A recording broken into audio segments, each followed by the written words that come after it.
함께 하나님 말씀 보겠습니다. 하나님 말씀은 고린도 후서 6장 14절부터 18절 말씀입니다. 고린도 후서 6장 14절부터 18절입니다. 한 절씩 교독하고 마지막 18절은 같이 읽습니다. 너희는 믿지 않는 자와 멍에를 함께 매지 말라. 의와 불법이 어찌 함께하며 빛과 어둠이 어찌 사귀며 그리스도와 벨리알이 어찌 조화되며 믿는 자와 믿지 않는 자가 어찌 상관하며 하나님의 성전과 우상이 어찌 일치가 되리요. 우리는 살아계신 하나님의 성전이라. 이와 같이 하나님께서 이르시되 내가 그들 가운데 거하며 두루 행하여 나는 그들의 하나님이 되고 그들은 나의 백성이 되리라. 그러므로 너희는 그들 중에서 나와서 따로 있고 부정한 것을 만지지 말라. 내가 너희를 영접하여 너희에게 아버지가 되고 너희는 내게 자녀가 되리라. 전능하신 주의 말씀이니라 하셨느니라. 아멘.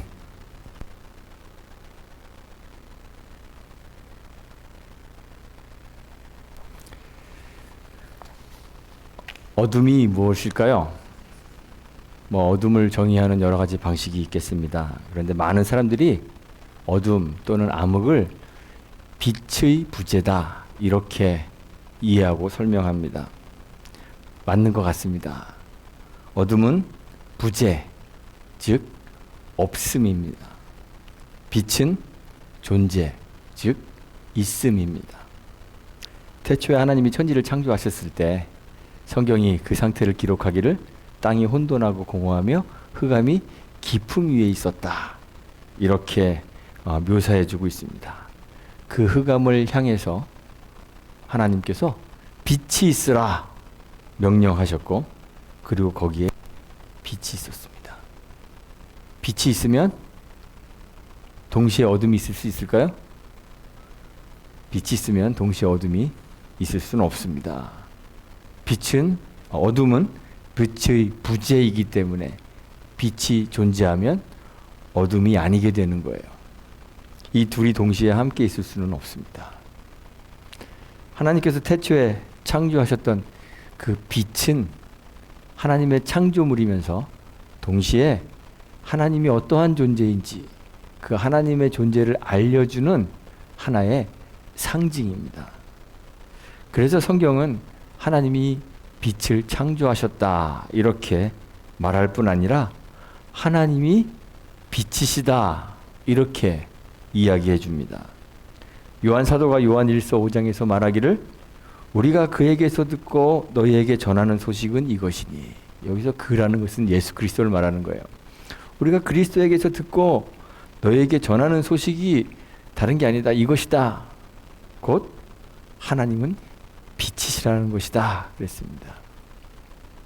하나님이 빛이시기 때문에 당연히 하나님과 어둠은 함께 공존할 수가 없어요.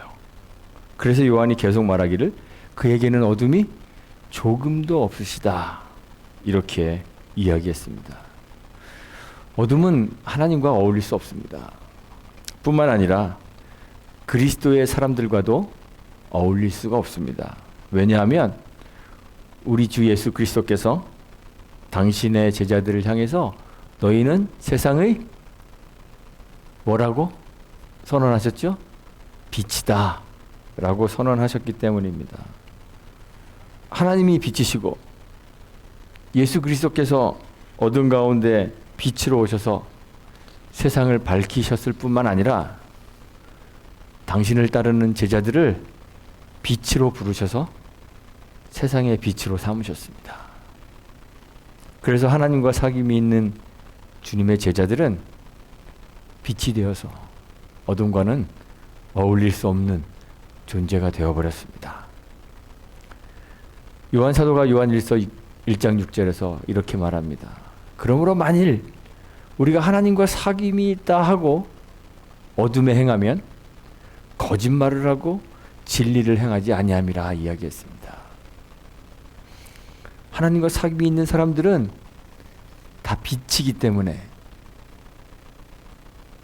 그들이 있는 자리에 어둠이 함께 있을 수가 없어서 어둠에 행할 수가 없어요. 그런데 하나님과 사귐이 있다 하면서 어둠에 행하고 있다면 그 사람은 빛이 아니에요. 당연히 하나님과 사귐이 있는 사람도 아니에요. 그래서 거짓말을 하고 진리를 행하지 않는 사람이 되는 것입니다. 성경은 세상을 어둠이라고 부릅니다. 그러니 빛인 주님의 제자들이 세상과 좋은 관계를 유지할 수 있겠습니까? 주님이 우리를 빛으로 부르셨습니다. 그래서 우리가 매 주일 올 한 해 동안은 12월 마지막 주일까지 그거 할 거잖아요. 우리는 빛입니다 할 거잖아요. 그러면 우리가 세상과 좋은 관계를 유지할 수 있겠습니까? 많은 사람들이, 많은 신자들이, 많은 교회들이 세상과 좋은 관계 유지하고 싶어요.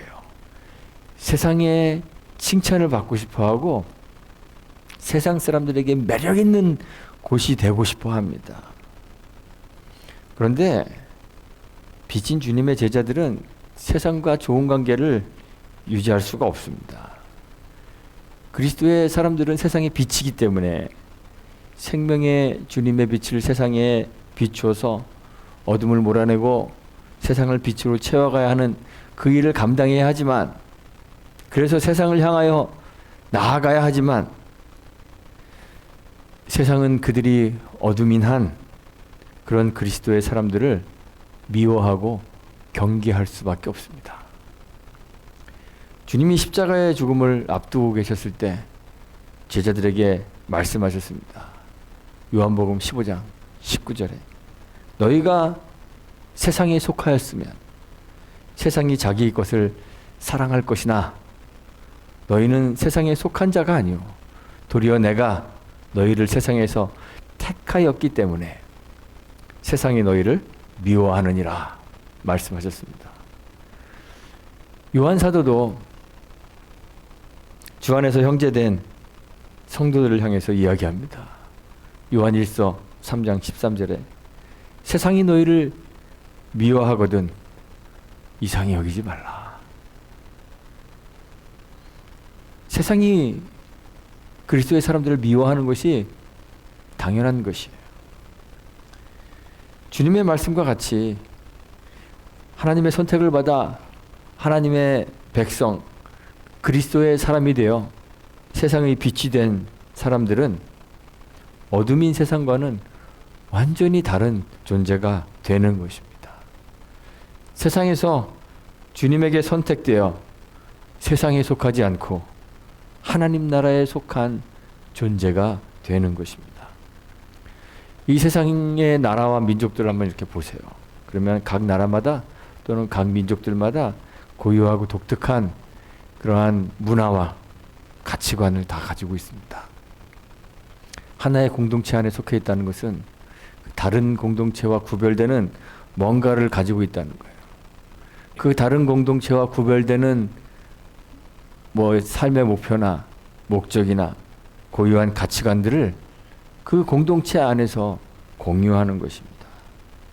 세상과 하나님 나라도 그렇습니다.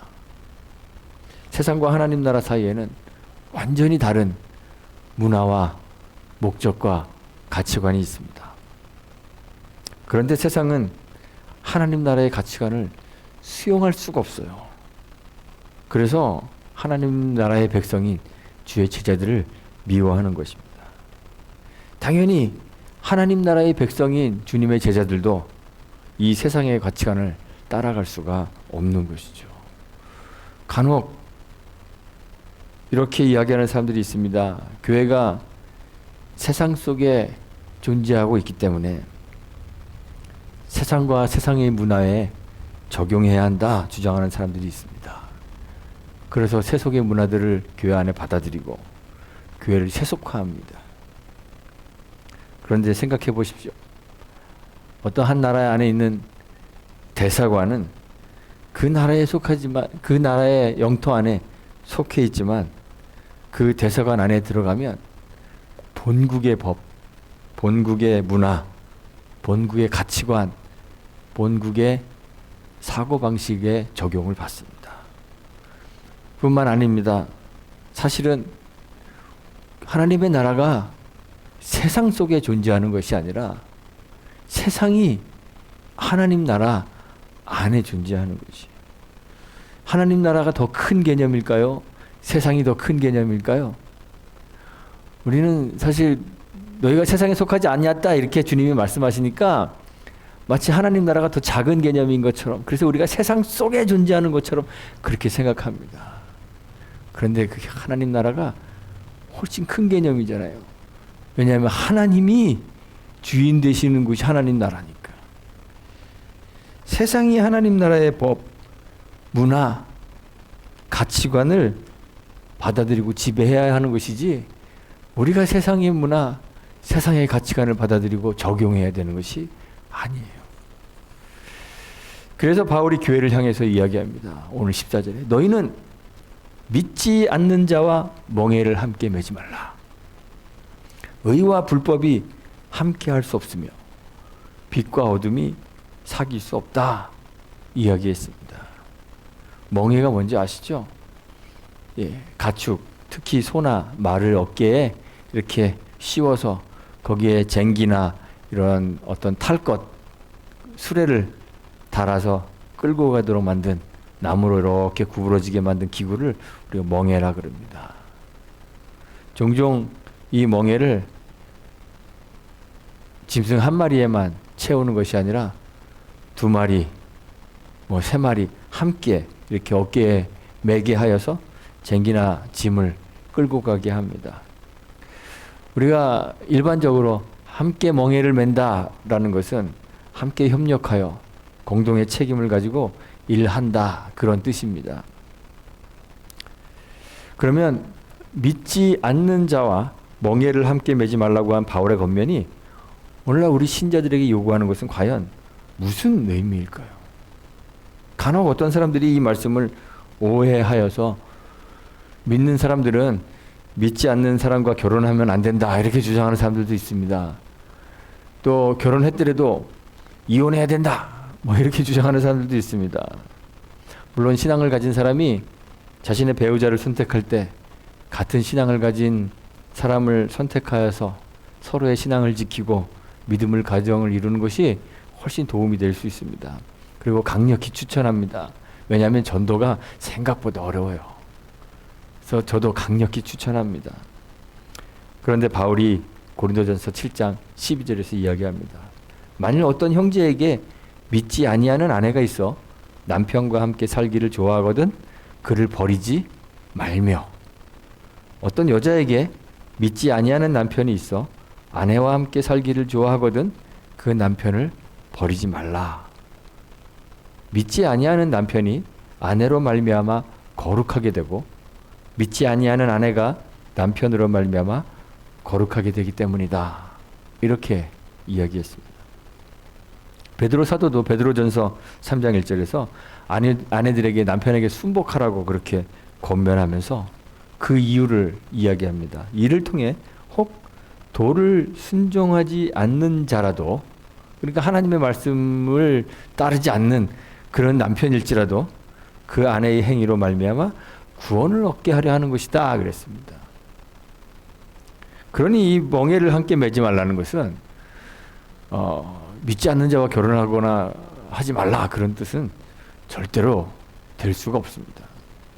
또한 멍에를 함께 매지 말라는 이 말을 불신자들과는 사업도 같이 하지 말고 또 사귀지도 말아야 된다 이렇게 오해하는 사람들이 있습니다. 그래서 교인들끼리 교제해야 돼. 세상의 사람들과는 왕래를 끊고 교제를 끊고 교인들끼리만 교제해야 된다고 생각하는 사람들이 있습니다. 그래서 오늘날 교인들이 전도하기가 정말 어려운 거예요. 주변에 다 예수 믿는 사람들밖에 없어요. 특히 목사가 되니까 더 그렇습니다. 그런데 고린도전서 5장 9절에서 바울이 고린도 교회를 위해서 전에 썼던 글을 언급하면서 전에 내가 음행하는 자들을 사귀지 말라 이렇게 이야기를 했는데 너희가 이 말을 오해하는 사람들이 참 많이 있더구나 이렇게 글을 씁니다. 이 말은 이 세상의 음행하는 자들이나 탐하는 자들과 소색하는 자들이나 우상 숭배하는 자들을 도무지 사귀지 말라 하는 것이 아니다. 이렇게 이야기하면서 만일 그리하려면 세상 밖으로 나가야 할 것이라 그랬습니다. 우리가 멍에를 함께 매는 것을 그렇게 누구와 교제하는 것, 누구와 함께 사업을 하는 것, 이런 것으로 해석하려고 하면 우리는 세상 밖으로 나가야 돼요. 옛날에 그 개그맨이 지구를 떠나거라 뭐 그거 했을 때 지구를 떠나야 됩니다. 함께 멍에를 맨다는 것을 바울은 다시 여러 가지 말로 설명을 하는데 그 가운데 하나가 빛과 어둠이 어찌 사귀며 이런 말로 설명했습니다. 사귄다는 것이 무엇일까요? 연애 다 해보셨죠? 다 결혼들 하셨으니까 저희 집 애들 둘 빼고는 다 연애 해보신 것 같아. 해보셨을 거예요. 남녀가 서로 호감을 가지고 이렇게 요즘엔 썸이라 그러더라고요. 썸 타다가 사귀기 시작하면 마구마구 보고 싶어집니다. 그렇죠? 마구 보고 싶어집니다. 그 환상적인 그 낭만적인 모습이 있어요. 같이 이렇게 추운 겨울날 난로가 이렇게 피어져 있는 그 카페 창가에 앉아서 떨어지는 눈을 밖에는 창밖에는 눈이 내리는데 남녀가 마주 앉아서 손을 이렇게 잡고 가운데는 커피의 그 향이 김이라 그러나요? 김이 모락모락 올라오는데 서로 눈을 이렇게 마주보면서 사랑스러운 눈으로 서로를 쳐다보는 거 보기만 해도 굉장히 낭만스럽습니다. 그런데 진정한 사랑은 서로를 바라보고 탐닉하는 것이 아닙니다. 프랑스의 작가인 이 사람 이름이 너무 어려워서 발음하기가 어려운데 그냥 한국 사람들이 생텍쥐베리라고 이렇게 해야 합니다. 뭐 프랑스어로는 쌍텍쥐페리 뭐 이렇게 해갖고 지금 저는 못 따라 하겠더라고요.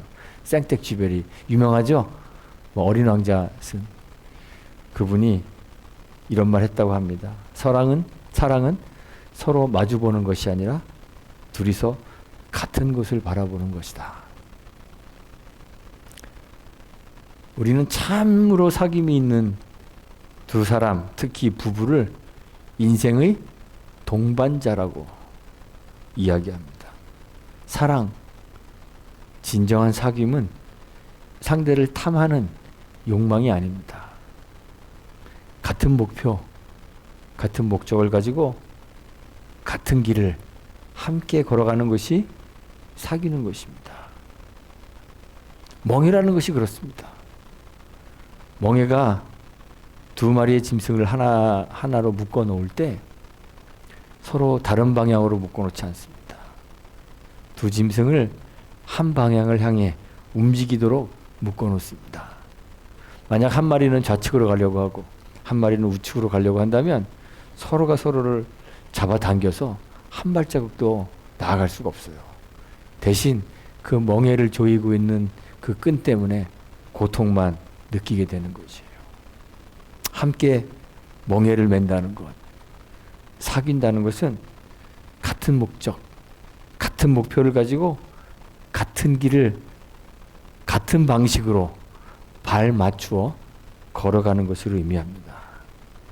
믿지 않는 자와 멍에를 함께 매지 않는 것, 어둠과 사귀지 않는 것, 그것은 우리의 삶의 목적이 세상과 같지 않아야 한다는 것이며 우리가 살아가는 삶의 방식이 세상과 같지 않아야 하는 것을 의미합니다. 우리가 가지고 있는 가치관이 세상과 완전히 달라야 하는 것을 의미하는 거예요. 종종 사람들이 묻습니다. 왜 사는지, 삶의 목적이 무엇인지 묻습니다. 세상과 다른 대답을 가지고 있어야 합니다. 왜 사냐고 물어보면 보통의 사람들은 자신의 삶에 대한 진지한 고민과 성찰이 없기 때문에 대답할 말이 없습니다. 그냥 살거나 어떤 사람들은 죽지 못해 살지요. 그렇게 이야기합니다. 대부분의 사람들이 살아야 할 이유, 삶의 목적에 대한 고민 없이 살아갑니다. 그냥 그저 되는 대로 앞에 놓여져 있는 일 하나하나 해결해 나가며 살아가는 것입니다. 또한 삶의 이유와 목적을 가지고 있는 사람들도 다 대부분의 목적이 자기 자신에게 있습니다. 나를 위해서. 자아를 찾거나 또는 어떤 성취감을 얻기 위해서, 나의 육신의 평안을 위해서, 쾌락을 추구하기 위해서. 어떤 사람들은 호랑이는 죽어서 가죽을 남기고 사람은 죽어서 이름을 남긴다는 속담처럼 타인에게 기억되는 사람이 되고 싶어서 그렇게 그것을 위해 살아갑니다. 그런데 빛으로 나와 세상에 빛이 된 사람들은 이 어둠의 세상과는 완전히 다른 삶의 이유와 삶의 목적을 가져야 되잖아요. 성경이 우리에게 알려주는 우리의 삶의 목적이 있습니다. 하나님의 영광입니다. 우리가 무엇을 먹든지 무엇을 마시든지 무엇을 하든지 다 하나님의 영광을 위하여 하라고 바울이 고린도전서 10장 31절에서 이야기했습니다. 우리의 삶의 목적은 우리 자신에게 있지 않습니다. 하나님에게 있습니다. 인정해야 합니다. 삶의 목적이 달라져야 목표도 달라지고 삶의 방식도 달라지고 삶의 가치관도 달라집니다. 목적이 다르기 때문에 가치관도 다릅니다. 가치관이 뭔가요? 가치가 뭔지 아시죠? value. 내가 무엇을 소중하게 여기는가 하는 그 가치의 체계를 우리가 가치관이라고 그럽니다. 내가 무엇을 제일 소중하게 여기고 무엇을 제일 하찮게 여기는가 하는 그 가치의 체계를 우리 스스로 정해놓는 거, 그것이 가치관입니다. 가치관이라는 것은 사실 우리의 삶의 우선순위를 정해놓는 것과 비슷하다고 할 수 있어요. 우리의 삶에서 마주하는 여러 대상들에 대해서 무엇이 좋고 무엇이 올바른 것인지 무엇이 얼마만큼의 가치가 있는 것인지를 판단하는 관점이 바로 가치관이에요. 목적이 다르면 당연히 가치관이 다를 수밖에 없어요. 높은 산으로 여행을 떠나려고 하는 사람과 깊은 바다로 여행을 떠나려고 하는 사람이 준비하는 준비물이 같으면 되겠습니까? 목적지가 다르기 때문에 필요한 것, 소중한 것 달라지는 거예요. 우리가 향하고 있는 삶의 목적이 달라지면 우리가 소중하게 여기는 것들도 달라져야 하는 것이 당연한 것이에요. 그런데 우리의 삶을 한번 냉정하게 생각해 보십시오. 여러분들의 삶 냉정하게 돌아와 보십시오. 여러분들이 소중하게 여기고 좋아하는 것, 여러분들이 아끼는 것, 그것들이 세상의 사람들, 믿지 않는 사람들이 가지고 있는 것과 정말 완전히 다르다고 자신할 수 있으십니까? 세상의 사람들이 소중하게 여기는 것들이 있습니다. 뭔지 말하지 않아도 다 알아요. 세상의 사람들이 자신의 가치 체계에 최상위에 올려놓은 것들, 그런 걸 사람들이 일반적으로 좋아하는 것들이에요. 그런 걸 과연 우리가 하찮게 여기고 있습니까?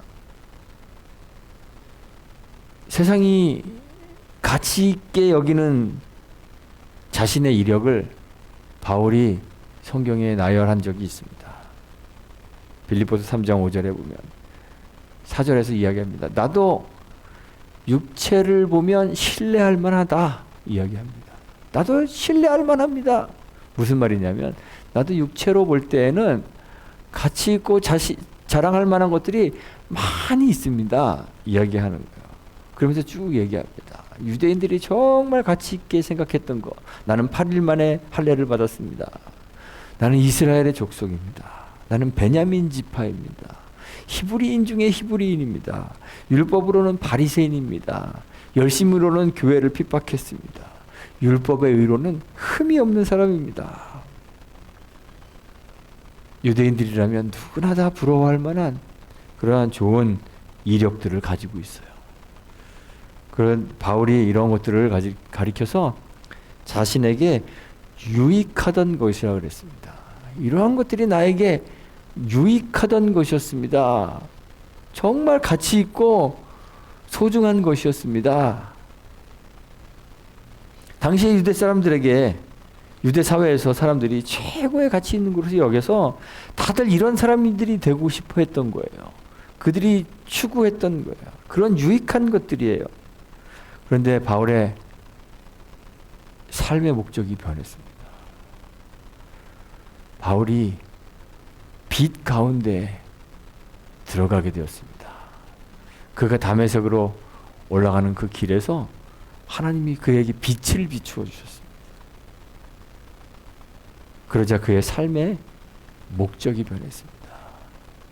삶의 목적이 변하니까 그의 가치 체제가 뒤집어져 버렸습니다. 이 소중하고 유익했던 것들이 그에겐 더 이상 소중하지도 않고 유익하지도 않았습니다. 오히려 해로 여기게 되었습니다. 그래서 배설물로 여겼습니다. 가치관이 완전히 뒤집혀버린 바울이 자랑한 것들이 있습니다.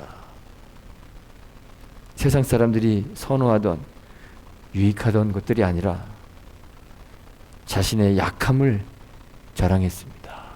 고린도후서 11장 30절에서 고백하잖아요. 나는 나의 약함을 자랑한다. 우리가 소중히 여기고 있는 것들이 무엇입니까? 세상의 사람들, 믿지 않는 사람들과 전혀 다른 것을 소중히 여기며 자랑하고 계십니까? 세상 사람들에게 유익한 것, 그것이 무엇인지 다들 잘 알고 있잖아요. 그 유익하던 것들을 바울처럼 배설물로 여기고 계십니까?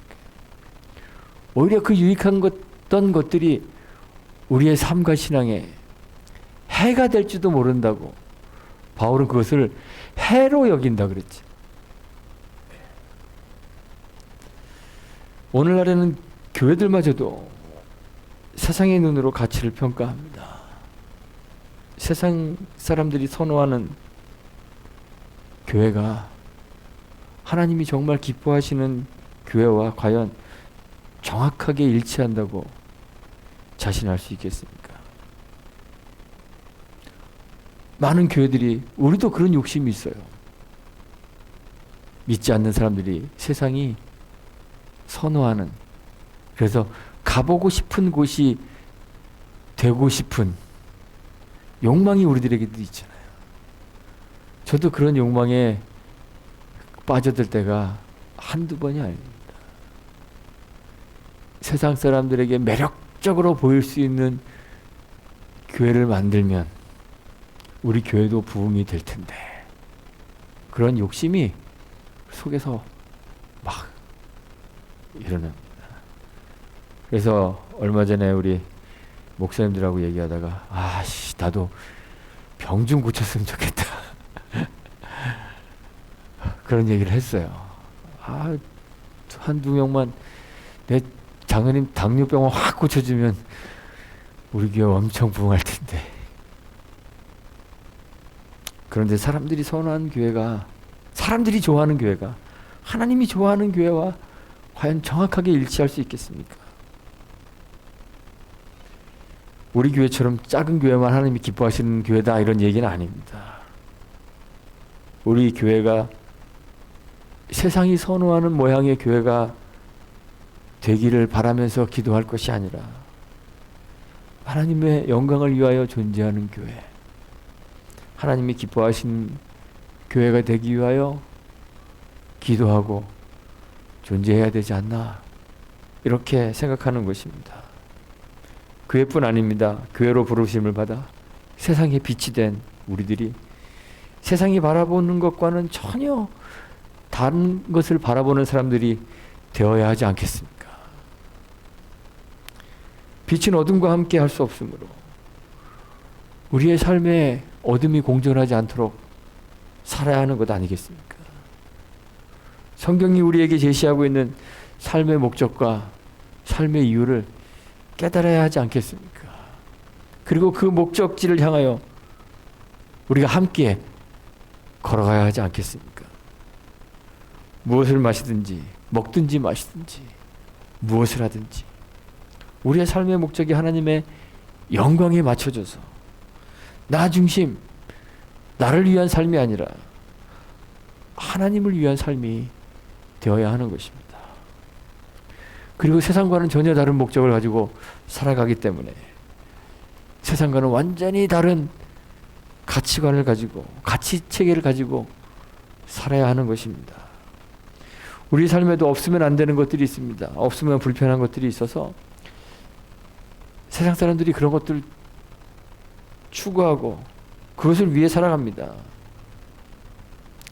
그런데 우리는 세상과는 다른 가치관을 가지고 세상에서 유익한 것들, 그것들 위해 살지 않고 오히려 그 유익하던 것들은 해로 여기고 배설물로 여기며 신령한 것, 세상 사람들이 관심을 두지 않고 뒤로 제껴버린 그 신령한 것들을 사모하며 우리의 약함을 자랑하는 그런 신앙의 사람들이 되어야 하는 것입니다.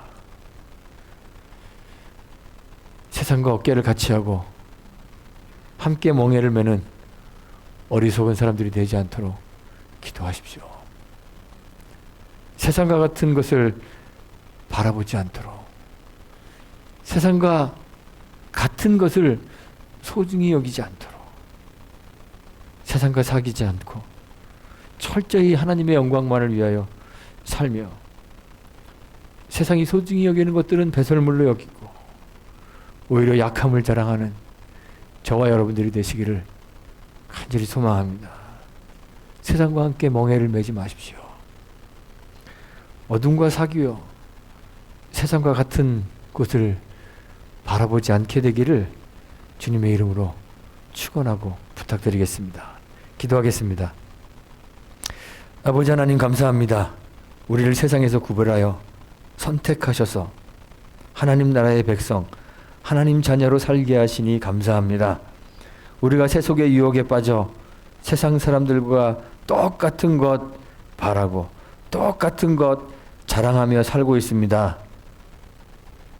주님, 주님과 함께 하나님을 영화롭게 하는 우리 인생의 목적을 매 순간 깨닫게 하시고 그 목적을 따라 세상에 유익한 것들 해로 여기고 배설물로 여기며 우리의 연약함 자랑하는 사람들이 될 수 있도록 인도하여 주옵소서.